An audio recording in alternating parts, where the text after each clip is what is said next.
Mainak Chatterjee, senior consultant cardiologist, PRS hospital.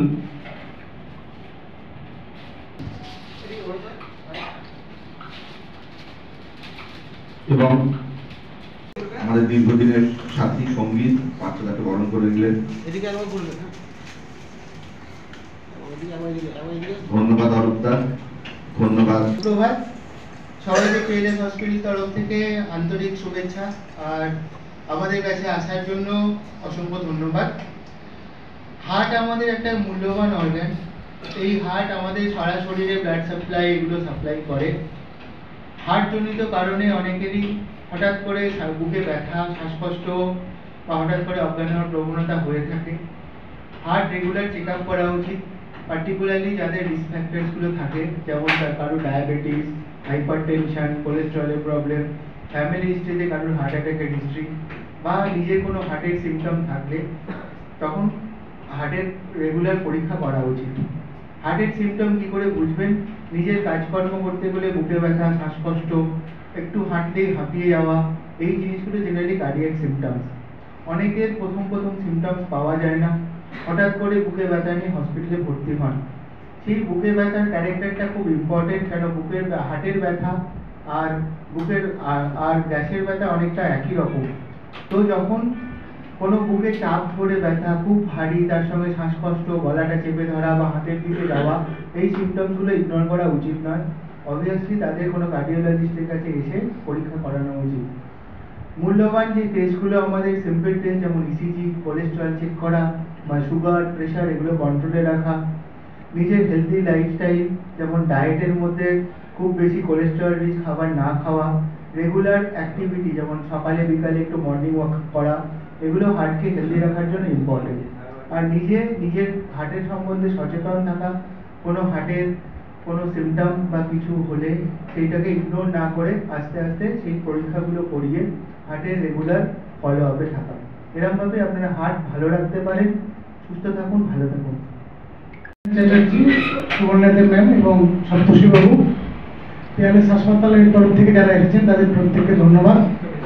আমরা Bardhaman web, আমরা দীর্ঘদিন ধরে পিআরএসের সাথে বর্ধমানে কাজ করছি এবং এটা এতটা অর্গানাইজ থাকে। মূলত আমাদের সুপ্রকাশ অনির্বাণী এই দায়িত্বটা পালন করে, অরূপ দায়িত্ব পালন করে। তো আজকে যে হৃদ সংক্রান্ত যে ব্যথা, মানে হৃদয় ঘুরে বেদনা জায়গাতে কেই আর ভালোবাসে, আমরা ছোট থেকে পড়েছি, কিন্তু হৃদয়ের যে ব্যথা সেটা আজকের দিনে দিনের পর দিন অত্যন্ত গুরুত্বপূর্ণ হয়ে উঠছে। কারণ আমাদের কাজ খুবই স্ট্রেসফুল।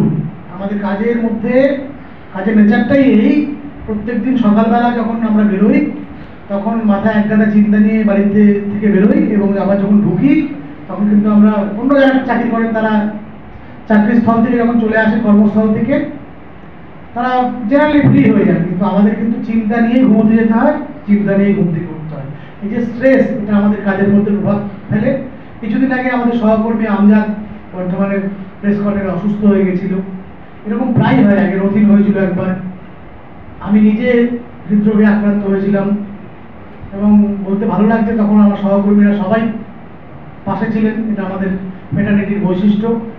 কিন্তু আমি একটা কথা বলবো, আমাদের যে জীবন চর্যা, আমি যখন প্রথম সাংবাদিকতা করতে এসেছিলাম, এখানে ম্যাডাম আছেন, স্যার আছেন, তখন প্রথম যারা সিনিয়র তারা একটা কথা বলেছিলেন যে সকালবেলা যখন বাড়ি থেকে বেরোবে তখন ব্রেকফাস্টটা খুব ভালো করে করে বেরোবে।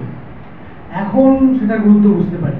ব্রেকফাস্টটাই আমাদের কিন্তু গুরুত্ব দিয়ে করা হয় না, তাই আমরা কম করে 30 কাপ চা খাই সারাদিন এবং পাউরুটি। আমাদের ইন্দ্রদা তো মরেই গেল পাউরুটি আর খেয়ে। আমাদের ইন্দ্রদা হুগলি থেকে আসতো, দিনের পর দিন শুধু পাউরুটি চিনিয়েই সাংবাদিকতা করেছে। হুগলি থেকে সকালবেলা আসতো, সারাদিন পাউরুটি খেত, রাত্রেবেলা আবার যখন যেত তখন পাউরুটি খেয়ে ফিরে যেত। হঠাৎ একদিন ইন্দ্রদার মতো কৃষ, এরকম চেহারা, স্লিম চেহারার রোগ, হঠাৎ একদিন হৃদরোগে আক্রান্ত হয়ে মারা গেল। তো এগুলো আমাদের কাছে অ্যালার্মিং, এগুলো আমাদের সতর্ক থাকতে হবে। আরেকটা কথা বলবো, আমাদের একটা প্র্যাকটিস আছে। আমাদের যারা আমাদের হাউসের থেকে যারা কলকাতা থেকে আসেন, যারা আমাদের প্রোগ্রাম ডিপার্টমেন্টের, তারা যখন আমাদের বিভিন্ন প্রোগ্রাম অ্যারেঞ্জ করার কথা বলেন, জানেন আমরা তো টিম হিসেবে কাজ করি, আমরা ঠিক আছে আমরা বিরিয়ানির আয়োজন করে দেবো। ওরা প্রচণ্ড রেগে যায়, পারলে খুন করে দেবে আমাকে, এরকম একটা অবস্থা। বিরিয়ানি শব্দটা এরা শুনতে পায় না। গত কয়েক বছর সাংবাদিকতার প্রসার ঘটার ফলে আমাদের পশ্চিমবঙ্গে সাংবাদিকের সংখ্যাও বেড়েছে। মা ষষ্ঠীর কৃপায় আমার এখন প্রায় 100 দিনে তো আমি মজা করে বলি যে এটা সিরিয়াসলি নেবেন না, গত কয়েক বছর ধরে যারা প্রোগ্রাম অ্যারেঞ্জ করেন, দুপুরবেলা ঠান্ডা 1 প্যাকেট বিরিয়ানি আর গরম হয়ে যাওয়া 1 বোতল জল, এটা প্রত্যেককে দেওয়া হয় এবং আমরা ওগুলো প্রেস কোয়ার্টারে এসে গলাধঃকরণ করি। প্রায় প্রত্যেকের এটা অভ্যাস। আমার মনে হয় অভ্যাসটা ভালো নয়। এখানে ডায়েটিশিয়ান ম্যাডাম আছেন, স্যার আছেন, ওরা গাইড করবেন। এই যে বিরিয়ানি নামক খাবারটা আমাদের বঙ্গজীবনে, যেভাবে বিরিয়ানি খাবারটা ইটসেলফ খুব ভালো, কিন্তু যেভাবে যে প্রসেসে আমরা যেভাবে যখন খাই, সেটা আমার মনে হয় ততটা ভালো নয়। এই খাদ্যাভ্যাস এবং এই নিয়মিত চেক আপে থাকা খুব দরকার। আমি আরেকটা কথা বলেছি, হৃদরোগী হওয়ার কারণে টেনশন করলেই কিন্তু খুব বিপদ আছে। নিয়মিত চেক আপে থাকতে হবে এবং নিজে সিদ্ধান্ত নিলে হবে না। গুগল এখন একটা ডাক্তার হয়ে গেছে, গুগলের উপর ভরসা করলে চলবে না, ডাক্তারবাবুকে যেতে হবে, তাদের পরামর্শ নিতে হবে এবং তারাই আপনাকে গাইড করবে। সবাই ভালো থাকবেন। আমার এখানে এসে প্রচন্ড ভালো লাগছে যে এরকম একটা ফোরামে আমি বলতে পারছি। আমার আগের যিনি বক্তা ছিলেন উনি কিন্তু আমার কাজ অনেকটা এগিয়ে নিয়ে গেছেন, অনেক মূল্যবান কথা উনি বলেছেন। তো সেইটাকে মাথায় রেখে এবং আজকে আমাদের যেটা মেইন থিম খাদ্যাভ্যাসের পরিকল্পিত পরিকল্পনাই হচ্ছে সুস্থ ও দীর্ঘ জীবনের চাবিকাঠি। এটা কিন্তু খুব একটা মূল্যবান কথা যে আমরা আমাদের খাদ্য তালিকায় কি কি অ্যাড করব, কি কি রাখবো, কোনটা খাবো কোনটা খাবো না, এটাই কিন্তু সকাল থেকে প্রায় চিন্তা হয়। আপনারা যারা এই ফিল্ডে কাজ করছেন তাদের তো এটাই সব থেকে সমস্যা। আমাদের কাছে অনেকে যারা আসেন তারা বলেন, ম্যাডাম এটা তো খাওয়া সম্ভব নয়। সত্যিই তো, সারাদিন যদি বাইরে থাকেন তাহলে কি করে একটা ব্যালেন্স ডায়েট খাবেন আর কি। সবার আগে জেনে নিই একটু ব্যালেন্স ডায়েট বলতে আমি কি বোঝাতে চাইছি। ব্যালেন্স ডায়েট বলতে বোঝায় যে খাবারের মাধ্যমে আমাদের খাদ্যে যে উপাদানগুলো আছে, carbohydrate, protein, fat, vitamins, minerals এবং জল, প্রত্যেকটা যেন উপস্থিত থাকে এবং যার মাধ্যমে আমাদের ডেইলি যে নিউট্রিশন রিকোয়ারমেন্ট সেটা যেন ফুলফিল হয়। তাহলে কি করতে হবে, আমাদের খাবারটাকে সেইভাবে কিন্তু প্ল্যান করতে হবে যে সকালবেলা কি খাচ্ছি, মিড মর্নিং একটা কিছু খেতে হবে, দুপুরে একটা কিছু খেতে হবে, বিকালেও ঠিক সেম, এবং রাতের খাবারটাও যেন সেভাবে প্ল্যানিং করে করা হয়। সবার প্রথম আসছে আমি কার্বোহাইড্রেটের কথা।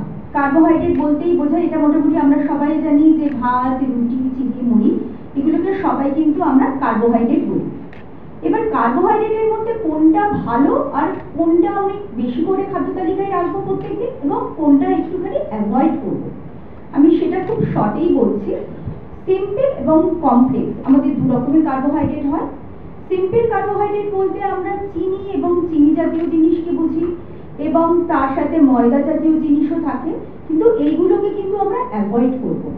আজকাল প্রায় শুনি অনেকে আমাদের কাছে এসে বলেন, আমি না সাদা চিনিটা খাই না, কিন্তু আমি ব্রাউন সুগার খাই, আমি হানি খাই, আমি অথবা কেউ বলেন আমি গুড়ের বাতাসা খাই, ওইগুলো খেলে কোনো অসুবিধা নেই।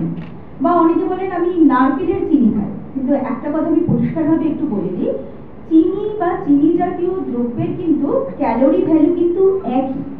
চিনি খান বা চিনির এই যে প্রোডাক্টগুলো যদি রাখেন, এগুলোকে আমরা এমটি ক্যালোরি বলি। তার মানে কি কেউ চিনি খাবেন না? একদমই না। যাদের ডায়াবেটিস নেই তারা অল্প বিস্তর সুগারের ব্যবহার কিন্তু করতে পারেন।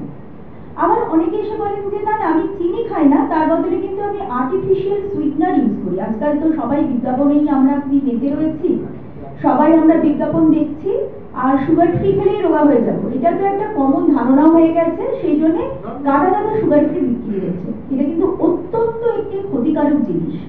আমি বলবো একদম ব্যবহার করবেন না আর্টিফিশিয়াল সুইটনার। যারা ডায়াবেটিক পেশেন্ট আছেন তাদের জন্য বলবো শুধুমাত্র চা বা দই খাওয়ার জন্য কিন্তু সুগার ফ্রি ব্যবহার করবেন। আমরা এখানে মোটামুটি যারা বাঙালি আছি উপস্থিত